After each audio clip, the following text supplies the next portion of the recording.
Hello and welcome to Sport This Morning. I'm Cecilia Umar. I'm Tayo Salam. It's great to have you join us again. Okay.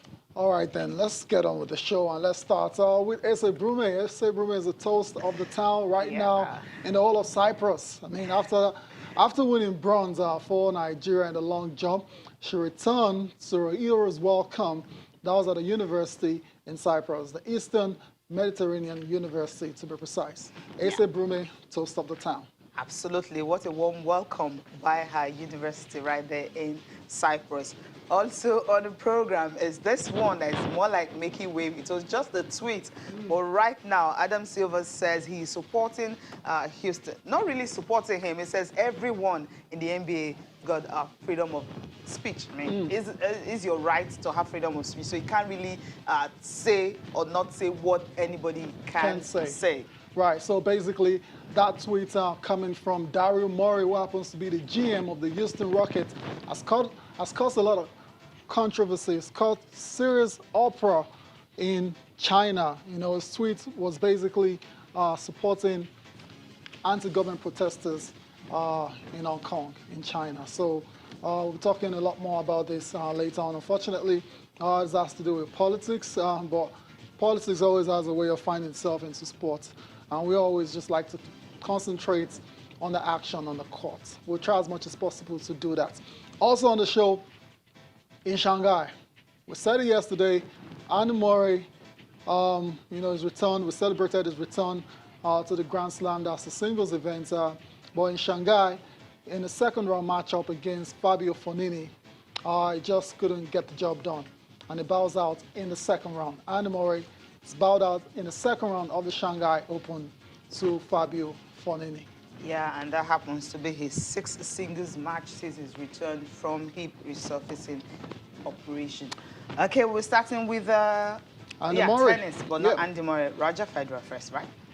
Yeah, the one who... I think we should start with Andy Murray. Okay. For obvious reasons. I mean, in tennis right now, he's gaining a lot of the headline. Okay. Not for winning, but for the fact that he seems to be back to be playing without any physical problems. So we're seeing action from Andy Murray against Fabio Fognini in the second round of the Shanghai Masters. It was a very tense matchup, very competitive.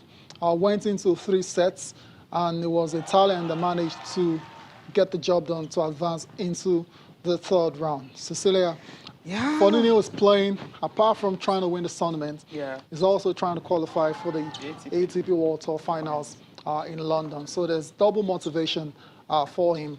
And I said it yesterday as well, too, as soon as we knew it was going to be Fognini, that it might just be the end of the road for Andy Murray. And it's panned out to be just so.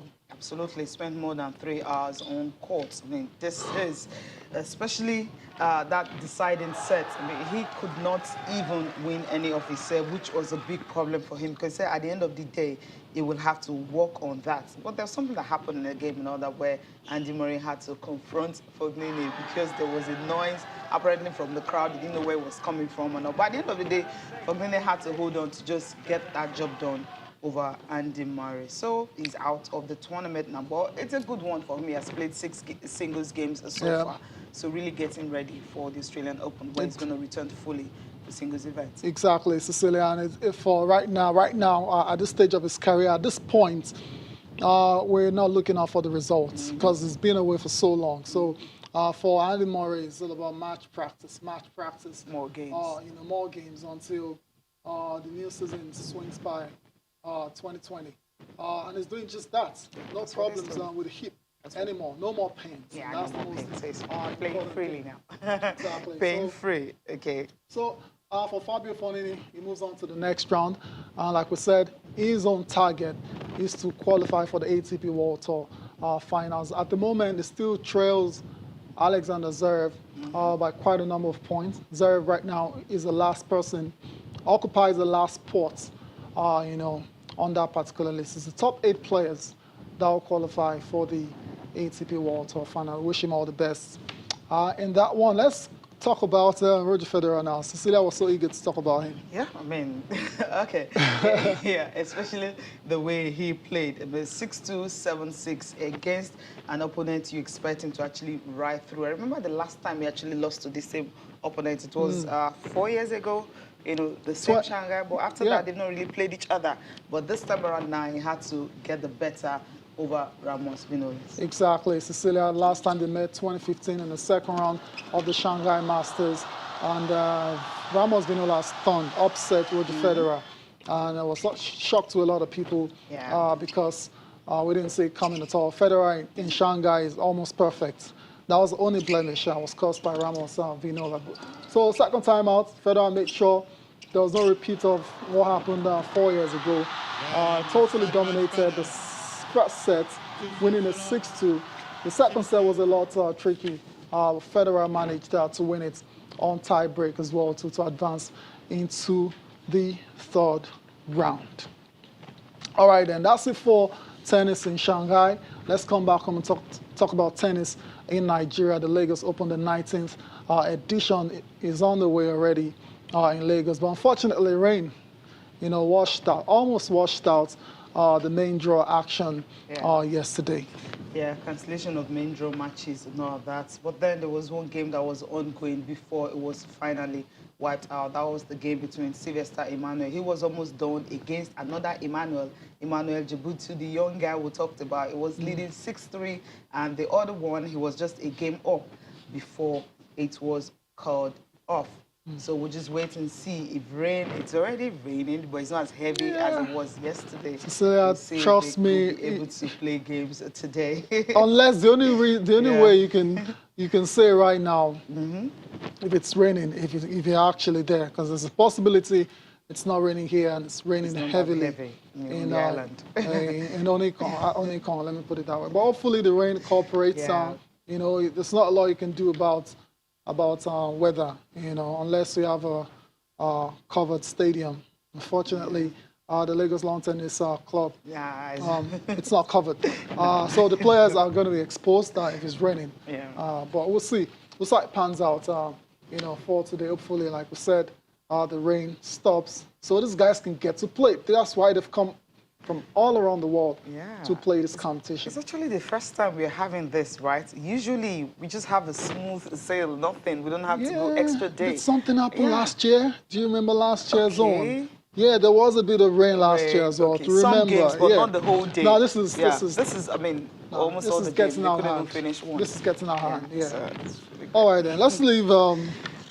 Tennis finally, and talk about athletics. Yes, this big one. I mean, and talking about Ese Brume. What a way! I mean, she won the bronze medal at the World Championships, and her university, EMU, that's the Eastern Cyprus University, Mediterranean University. Yeah, it's okay. I keep saying Cyprus. This is not a Cyprus. Maybe that's the reason they had to do a kind of. She was shocked. She was surprised. I mean, she didn't know that this was going to happen. She landed at the airport, and all of a sudden, she saw people. Amazing. Cool, yeah. Lovely coming out lovely scenes. Really, I think the song, I don't know how they were able to sing Ese Brume and something like that. Just singing and applauding the success that she recorded and all. This is huge.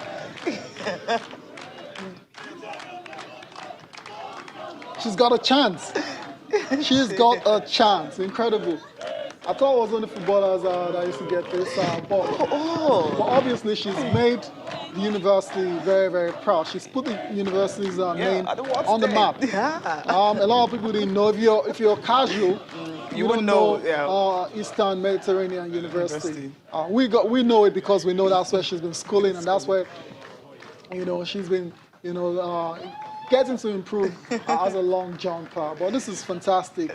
Fantastic reception, and I think it's well deserved as well too. Unfortunately, I mean, she comes in straight from the airport and she meets this lovely reception waiting for her, from obviously organized by her university, and It is amazing stuff, and I'm just dreaming, you know. I'm dreaming like, can this really happen, you know, with in our own athletes? I'm like, you know, that, when I saw it on the Twitter page of AFN, I'm like, okay, our athletes return them out. Like, okay, why wasn't a buzz about it? Why couldn't you just know me? She was shocked. She was amazed. I'm like, wow. I mean, she didn't even get a gold. She got a bronze medal, and this kind of reception. Just imagine it was like a notch higher. That made more. yeah. So I mean, this is another lesson for the authorities back in Yeah. Nigeria. You know, they need to appreciate these athletes. These guys toil morning, night, and day, rain, sunshine. You know, just to compete and try and put the country's name on the map. And a lot of times they don't get there. You know, they're just due. So the AFN, the Sport Ministry in Nigeria, they can learn from this and get to appreciate Nigerian athletes a lot better whenever they represent the country very well. Of course, we don't want to go into the welfare situation because we're not going to, close the show. Yeah. So we'll leave that for another day. But congratulations once again to Ese Brume. And someone was telling me yesterday, Cecilia, that perhaps Cyprus might be up to something.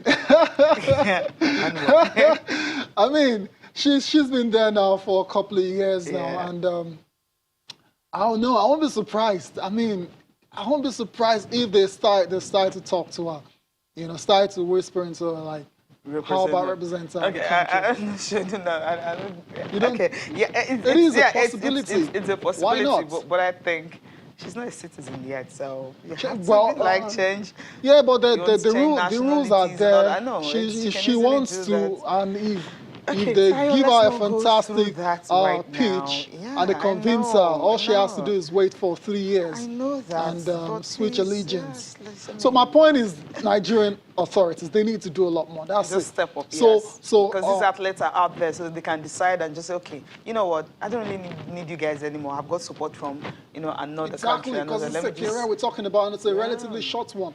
For sports and men. readily comes to mind. For Spain. Yeah, so hopefully that's not the case. We Francis Obikwelu also. Yeah. Oh yeah, Obikwelu. Yeah, I remember that. Yeah, Portugal. Loads of them that you can talk about, but hopefully that's not the case for Ese Brume. We get to see her, fly Nigeria's colours in many more competitions. Future starting with the Tokyo Olympics, where she is a bona fide medal hopeful. Let's leave Ese Brume now and talk about the 2019 Copa Lagos. That's the beach soccer event. Yeah, defending champions, Brazil. Of course, that's the world champions. They will be here. And England also, Brazil. They are coming. Senegal also here. Okay. Nigeria, of course, complete the 4 teams that will fight for the trophy at the competition, scheduled from November 1st to 3rd at the Eco Atlantic in Lagos. So we have the defending champions coming.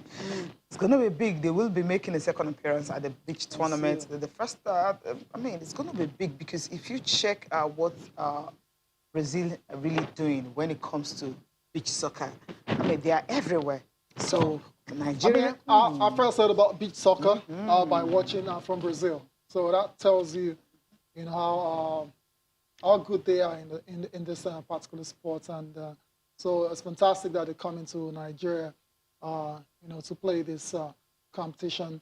There will also be club challenge between 4 teams: Pepsi Football Academy, Kebbi Beach Soccer Club, Giddy Sharks, and Sonson Sports Keta from Ghana. So that's another one to look forward to. It promises to be an exciting one. Whenever you go to watch beach soccer, it is entertainment, it goes 360 entertainment. They're That's entertaining you with incredible goals on the field, and of course you have the cheerleaders as well too, doing their thing. Yeah, I know why you mentioned the cheerleaders. I mean, it likes to watch. And I mean, I'd like to be a part of it. Obviously. Yeah, I know. But usually it's scheduled for December. Yeah. That's when it is, 21st to December, late November and early December. But this time around brought forward because of the FIFA Beach Soccer World Cup that obviously going to take Nigeria place. is a part of that one as well. So a lot of these guys that are likely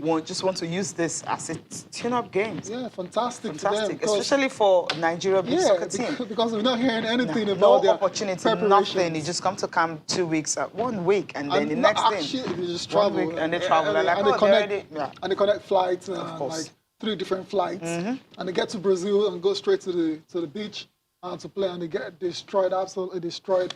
And I would start complaining, oh, these guys are so bad, and totally forgetting, totally forgetting what has happened before, prior to the competition starting. And we just hope.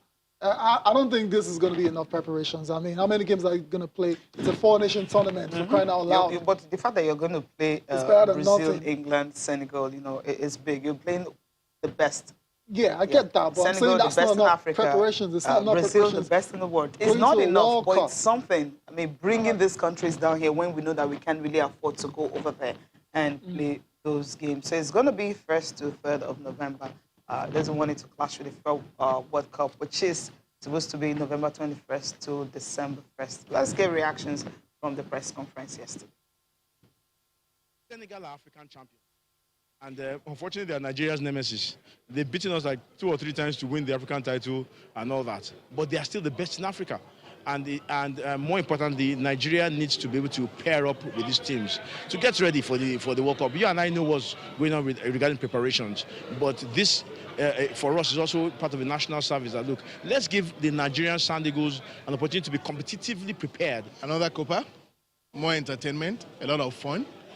And ideally, the general concept is to send across the message that we're a good tourism destination for the rest of the world, because we have to start thinking of generating revenue outside of the oil industry. It's something that I don't normally miss it, because I think if you look at the facilities, like the beach, we have one of the wonderful beaches in West Africa that I'm planning that we should have a beach soccer in no less time.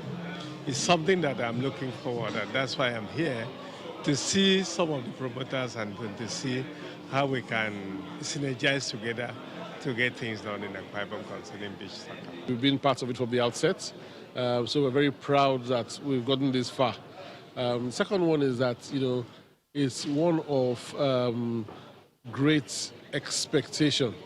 Where we are today is very far from where we're coming from, and we expect that the exponential growth would continue, such that the whole world will be waiting for this event.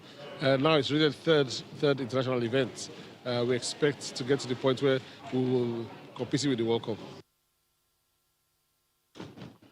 All right, then, as organizers of the Lagos Beach Soccer Tournament, as a Copa Lagos, speaking ahead of this year's edition, we're now being joined by Onome Appeal, and whenever Onome is in the studio, it's very likely we're going to be talking basketball. Onome, it's great to have you on the show. Good morning, great to be here. Just about 12 days to the NBA beginning. Wow. I'm excited. I'm excited. I mean, look at the big smile on your face.